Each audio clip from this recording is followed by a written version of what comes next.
여러분을 축복합니다. 아멘. 오늘 창세기 44장 1절부터 34절까지 말씀으로 생명과 생명을 묶자, 생명과 생명을 묶자, 이런 제목으로 말씀의 은혜를 나누고자 합니다. 식량을 얻기 위해서 두 번째로 애굽에 내려간 야곱의 아들들은 뭔가 이상함을 느끼기 시작했습니다.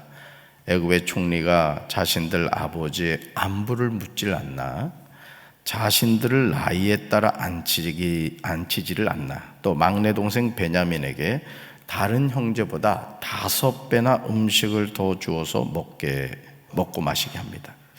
그래서 형제들은 서로 이상하게 여기기 시작했습니다. 이 뭔가 이상한 것 같아. 이 애굽 총리라는 사람이 하는 행동이 좀 뭔가 이상해, 이렇게 느낀 거죠. 그러나 분위기가 분위기인지라 요셉의 형제들이 이제 경계를 풀고 요셉과 함께 즐거워합니다. 그런데 창세기 44장 1절과 2절에서 요셉은 그의 집 청지기에게 이상한 명령을 하는 것을 보게 됩니다. 우리 말씀 같이 읽습니다. 요셉이 그의 집 청지기에게 명하여 이르되 양식을 각자의 자루에 운반할 수 있을 만큼 채우고 각자의 돈을 그 자루에 넣고 또 4잔 곧 은잔을 그 청년의 자루아기에 넣고 그 양식값 돈도 함께 넣으라 하며 그가 요셉의 명령대로 하고. 아멘. 지금 뭔가 낌새가 이상하죠. 특히 요셉은 베냐민에게 이상한 일을 하는 것을 보게 됩니다. 요셉은 형제들이 애굽의 양식을 얻으려고 왔다는 사실을 너무도 잘 알았습니다. 그러기에 청지기를 통하여 형제들에게 양식을 각자의 자루에 가득 채우라, 이렇게 말합니다. 그러니까 여기에 이제 요셉의 마음이 있는 거죠. 형제들에게 더 많이 이래 주고 싶어 하는 그 마음이죠. 형제들이 식량을 사기 위해서 가지고 온 돈도 자루에 넣게 합니다. 뭔 얘기예요? 그냥 준 거예요. 값을 받지 않고. 그런데 요셉이 사용하는 은잔을 여기 청년이라고 나오는데 즉 베냐민의 자루아기에 넣게 합니다. 청지기는 요셉의 명령대로 하죠. 그러니까 청지기도 지금 이해할 수 없는 거예요. 왜 총리인 요셉이 이런 일을 하는가, 청지기도 이해를 못하죠. 아침이 밝을 때 요셉의 형제들과 나귀들을 보냅니다. 그러나 4절을 보시면 요셉의 형제들이 성읍에서 나가 멀리 가기 전에 요셉은 청지기에게 명령하여 형제들의 뒤를 따라가라고 합니다. 물론 이 모든 일은 요셉이 계획한 각본에 의한 것이었습니다. 청지기가 요셉의 형제들에게 따라가서 요셉이 그에게 시킨 대로 요셉의 말을 전하죠. 형제들은 청지기의 말을 듣고 어안이 벙벙합니다. 이게 무슨 일이야? 왜 이런 일이 있어? 이제 이래 생각한 거예요. 자신들의 무죄를 강력하게 주장합니다. 심지어 자신들의 정당성을 주장하기 위해서 구절을 보시면 엄청난 말까지 하죠. 요셉이 의도한 대로 형제들이 말하고 있는 거예요. 9절 같이 읽습니다. 9절 당신의 종들 중 누구에게서 발견되든지 그는 죽을 것이요 우리는 내 주의 종들이 되리이다. 아멘. 아주 뭐예요? 자신 있다 이거예요. 그런 일은 절대 없다. 우리는 정직하다. 이제 이것을 항변하는 거죠. 12절 보시면 청지기는 장자 루벤부터 시작하여 다른 형제들 자루를 조사합니다. 여러분, 그냥 우리가 이 말씀을 읽습니다마는 이 형제들의 입장이 되었다고 한번 생각해 보세요. 그 거대 제국 애굽에 그것도 총리의 청지기가 와가지고 말이죠, 루벤부터 자루를 여러 제낀다고 생각해 보세요. 이 드라마에서는 막 이런 거 볼 때 그죠, 막 땀이 나잖아요. 와, 이게 잡히면 안 되는데 막 이제 그런 상황인 거예요. 그런데 요셉이 잃어버렸다고 말한 은잔이 누구 자루에서 발견돼요? 네, 베냐민의 자루에서 발견돼요. 누가 거기다 넣어놨어요?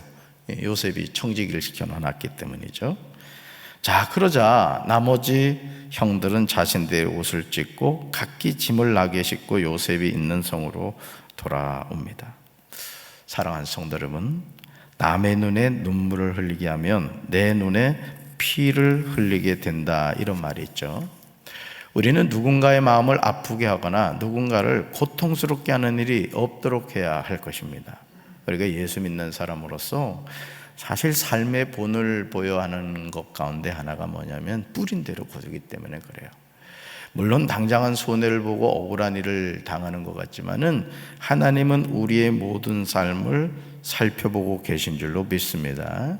그래서 우리 예수 믿는 사람은 항상 남에게 고통을 주고 어려움을 주는 것이 아니라 도움을 주고 격려해 주고 힘을 실어줄 수 있는 그런 삶을 살아야 될 줄로 믿습니다. 누군가의 마음을 아프게 하거나 누군가를 고통스럽게 하는 일이 없어야 돼요. 우리는 서로 사랑하며 살아야 될 줄로 믿습니다. 저는 우리 성도들이 예수님의 사랑으로 서로 사랑하며 살길 바라요. 우리 교회가 그런 교회가 되어야 될 줄로 믿습니다. 가정도 마찬가지예요. 가정의 행복은 누가 만들어주는 것이 아니죠.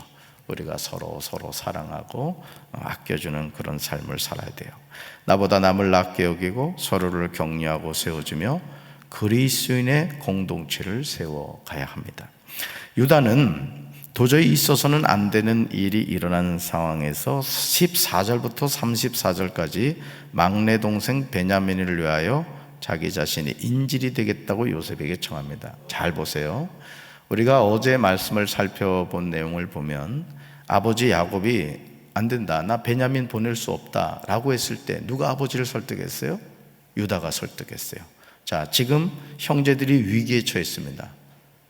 지금 그런 상황에서 누가 또 나서요? 유다가 나서는 것을 보게 되죠. 자, 뭘 의미하죠? 앞으로 유다가 이 12형제에서 리더의 역할을 감당하게 될 것이다, 이거를 암시하고 있는 겁니다.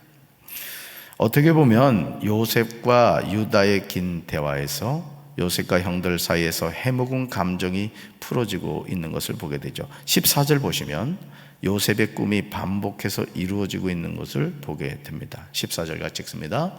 유다와 그의 형제들이 요셉의 집에 이르니 요셉이 아직 그곳에 있는지라 그의 앞에서 땅에 엎드리니. 아멘. 여러분, 계속해서 나오는 반복된 행동이 뭐예요? 엎드려 절했다. 누가 꾼 꿈이에요? 요셉이 꿈을 꿨죠. 그때 형제들이 어떻게 반응 보였어요? 형들이 비웃었죠. 시기심을 가졌죠. 분노했어요. 그러나 하나님이 주신 꿈은 어떻게 된다? 이루어진다. 따라합시다. 꿈은, 하나님이 주신 꿈은 이루어집니다. 아멘. 그러니까 여러분, 우리가 하나님의 꿈을 꾸고 살아야 돼요. 하나님은 모든 사람이 구원을 받으며 진리를 아는 데 이르기를 원하세요. 그러니까 여러분, 우리가 이 하루를 살면서도 그 꿈을 품고 산다고 생각해 봐요. 여러분, 꿈 있는 사람은요, 밥을 먹어도 힘차게 밥을 먹습니다. 방구를 끼도 힘차게 방구를 껴요. 자신 있게 산다. 오늘도 이 꿈을 꾸고 살기를 주님의 이름으로 축원합니다. 자, 요셉의 형들은 요셉을 만날 때마다 땅에 엎드려 절합니다. 요셉은 형제들에게 이렇게 말하죠. 너희가 어찌 이런 일을 행하였느냐? 나 같은 사람이 점을 잘 치는 줄을 너희는 알지 못했느냐? 호통을 치죠. 요셉의 책망에 유다는 형들이 요셉에게 지었던 죄에 대해서 애굽 총리인 요셉에게 고백을 합니다. 자신들의 죄를 고백하는 거예요. 바울은 데살로니가전서 5장 22절에서 이렇게 말했죠. 악은 어떤 모양이라도 버리라. 여러분, 악은 버리시기 바랍니다. 마귀가 우리 마음에 가라지를 뿌려놓습니다. 그게 미움의 마음, 시기의 마음, 질투의 마음, 증오의 마음, 부정적인 마음을 뿌려놔요. 여러분, 그걸 받아들이면 안 돼요. 악은 모양이라도 버려야 할 줄로 믿습니다. 또 로마서 6장 23절에서 죄의 삭은 사망이요 하나님의 은사는 그리스도 예수 우리 주 안에 있는 영생이라고 했습니다. 여러분, 기억하시기 바라요. 우리는 뿌린 대로 거둡니다. 현재 내 삶에서 거두는 열매는 과거에 심은 거죠. 여러분, 심지 않았는데 거두는 것은 없어요. 여러분이 이 새벽자단을 쌓는 것도 마찬가지입니다. 심고 있는 거예요. 믿음으로 심고 있는 거예요. 거두게 될 줄로 믿습니다. 그러므로 유다가 16절에서 요셉에게 자신들의 죄를 고백하는 내용은 우리가 귀 기울여 들어야 됩니다. 우리 16절 같이 읽습니다. 16절 유다가 말하되 우리가 내 주께 무슨 말을 하오리까? 무슨 설명을 하오리까? 우리가 어떻게 우리의 정직함을 나타내리까? 하나님이 종들의 죄악을 찾아내셨으니 우리와 이 잔이 발견된 자가 다 내 주의 노예가 되겠나이다. 아멘. 여러분 이 글씨를 잘 보세요. 하나님이 종들의 죄악을 뭐 하셨다? 찾아내셨다. 찾아내셨다. 그러니까 여러분, 하나님이 우리의 죄악을 찾아내기 전에 우리 스스로가 하나님 앞에 하나님께 지은 죄를 회개해야 돼요. 회개. 어제 저녁에도 말씀을 나눴습니다마는 둘째 아들이 가산을 다 탕진하고 상거지가 돼서 돼지치다가 돌아왔는데도 아버지는 뭐하고 있었다? 기다리고 있었다는 거예요. 그래서 저는 이 목회를 하면서 그 영접기도, 그러니까 돌아가시기 전에 임종을 앞두고 이렇게 영접기도를 했던 기억이 납니다. 근데 참 신기한 거는요, 그 뭐 강팍하고 막 이런 분이라고 하는데도 정말 하나님이 이렇게 은혜를 베푸는 분들이 있더라고요. 이게 인간의 힘으로 되는 게 아니에요.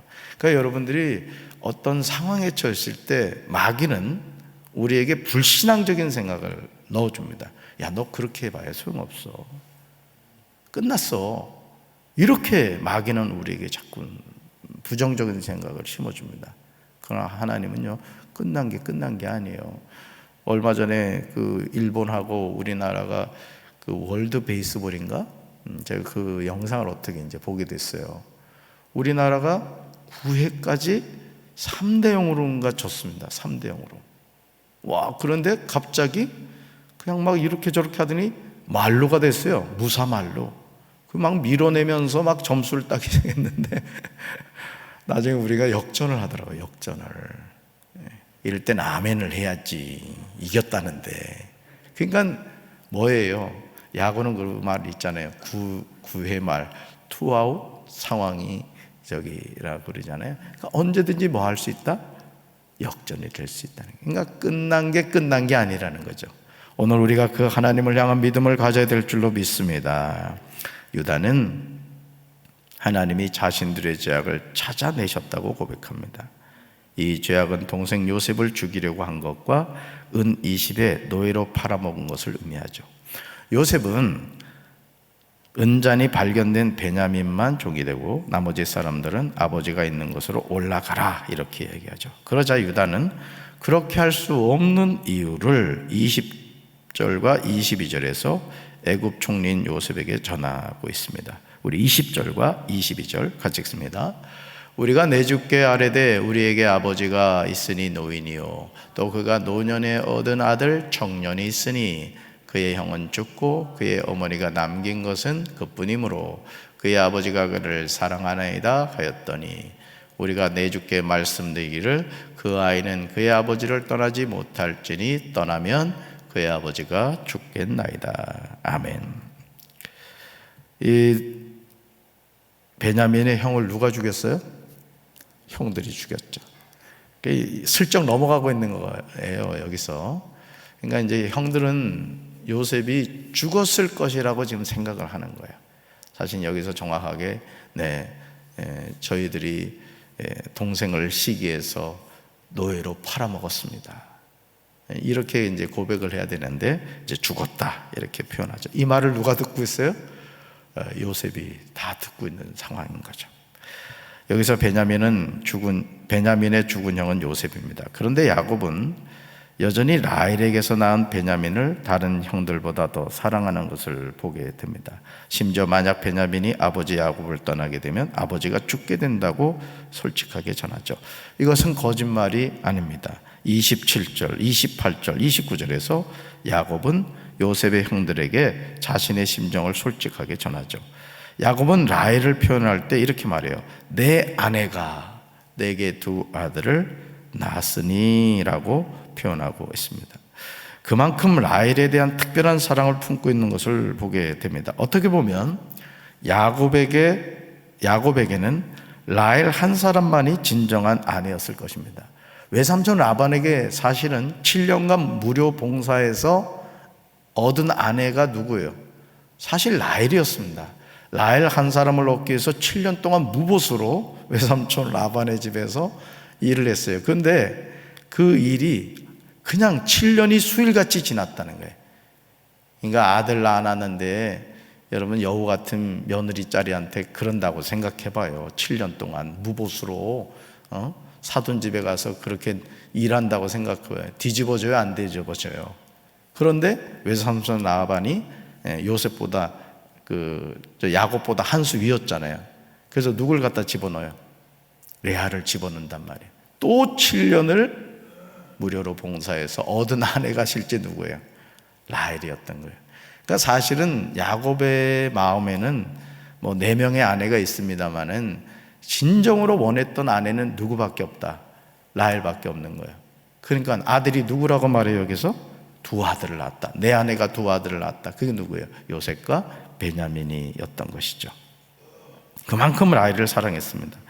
30절에서 유다는 아버지 야곱의 생명과 아이 베냐민의 생명이 서로 하나로 묶여 있다고 애굽의 총리인 요셉에게 전합니다. 그러므로 자신들과 베냐민이 같이 돌아가지 않으면 아버지 야곱이 베냐민이 없음을 보고 죽게 될 것이다, 이렇게 말을 하죠. 그러면서 자식으로서 아버지가 흰머리로 슬퍼하며 수월로 내려가게 할 수 없다, 이렇게 전하죠. 만약 형들이 자신을 찾아온 요셉을 죽이고자 하고 노예로 팔려고 하기 전에 미리 이런 심정을 깨달았다면 어떻게 되었을까?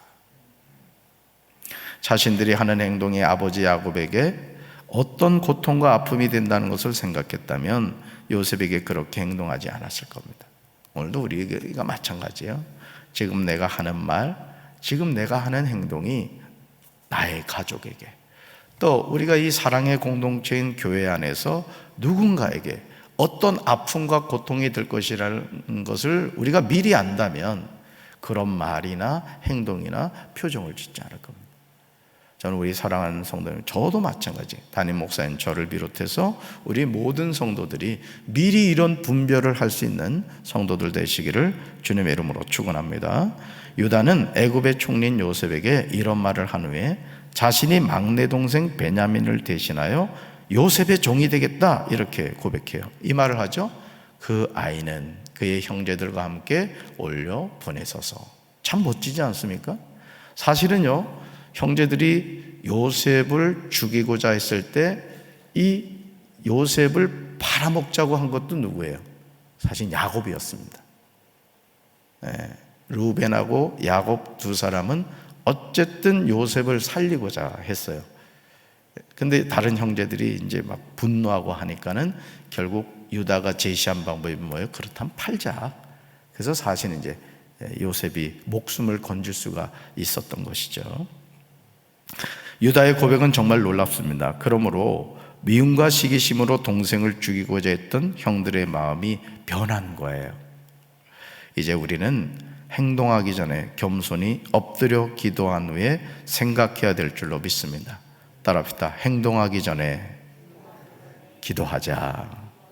아멘. 이것이 삶에서 후회하지 않는 비결이에요. 우리는 하루하루를 살아가요. 이틀로도 알지 못해요. 아니, 단 10분 후에 내 삶이 어떻게 될지 알지 못해요. 그렇기 때문에 우리는 어떻게 된다? 행동하기 전에 겸손히 하나님 앞에 엎드려 기도함으로 하나님이 주신 지혜를 얻어야 될 줄로 믿습니다. 오늘도 이 하루를 살면서 항상 기억하시오. 행동하기 전에 기도하리라. 하나님을 바라볼 때 하나님께서 연약한 우리의 손을 붙잡아 주시고 오늘도 우리 인생에서 가장 복되고 축복된 하루가 될 줄로 믿습니다. 기도하는 여러분의 기도의 제목이 다 응답받게 되기를 주님의 이름으로 축원합니다. 가슴에 손을 얹겠습니다. 하나님 아버지, 오늘 유다가 동생 요셉 앞에서 이야기하는 이 내용들을 보면서 우리가 행동하기 전에 생각하고 행동하기 전에 기도해야 된다는 사실을 깨닫게 하시니 감사합니다. 연약함을 갖고 살아가는 저희들, 우리가 이 세상을 살면서 하나님을 의지하지 않고 어떻게 하루를 온전히 살아갈 수가 있겠습니까? 주님, 오늘도 저희들이 성령의 인도받기를 원합니다. 성령님, 우리의 걸음걸음과 우리의 마음과 생각을 주관하여 주시옵소서. 우리 사랑하는 성도들 늘 성령의 충만함을 받게 하여 주셔서 귀신이 쫓겨나게 하시고 병든 자가 치료되게 하시고 저주의 사슬이 끊어지게 하시고 축복의 통로가 회복되게 하옵소서. 하늘문을 열어주셔서 하늘의 신령한 복과 땅의 기름진 복으로 함께하여 주옵소서. 너는 내게 부르짖으라 내가 내게 응답하겠고 내가 알지 못하는 크고 은밀한 일을 내게 보이리라 말씀하여 주셨사오매 오늘도 부르짖어 기도하다가 살아계신 하나님 만나게 하시고 인생의 모든 문제가 해결되는 은혜를 받게 하옵소서. 예수님 이름으로 간절히 축복하며 기도합니다. 아멘.